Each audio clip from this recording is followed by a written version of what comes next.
David Vann, who would talk to Martin King. Tuesday, May 7th. Fighting broke out between blacks and whites in the downtown area. Burke Marshall and the business leaders had just left the negotiating table for lunch.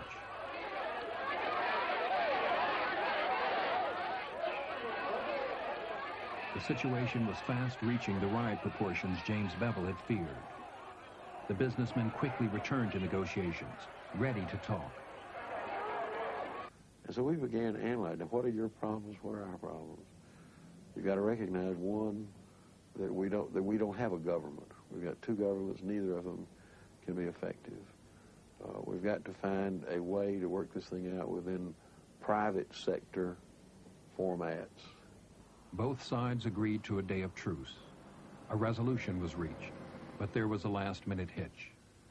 After we reached the settlement, and it looks like a molehill today to say that we're going to take down the signs, we have a 60-day cooling-off period and desegregate lunch counters, and begin a program of employment in downtown Birmingham with at least 3 clerks hired.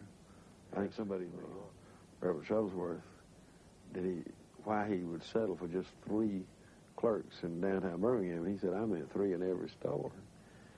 And the thing almost came unglued. By that time, Reverend Shuttlesworth was so worked up that I can remember Fred cussing and David Vann crying. And it just seemed like when David Vann wanted to settle, Fred wasn't ready to settle. Well, you must remember that there's always some disagreement when it looks as if you're not getting what you're aiming at. And there are people who want victories, social victories, to come quickly. On Friday, May 10th, 38 days after Project C began, an agreement was reached with the business community. Reverend Shuttlesworth had been right. When the movement came to Birmingham, it won a much-needed victory, and it gained national attention.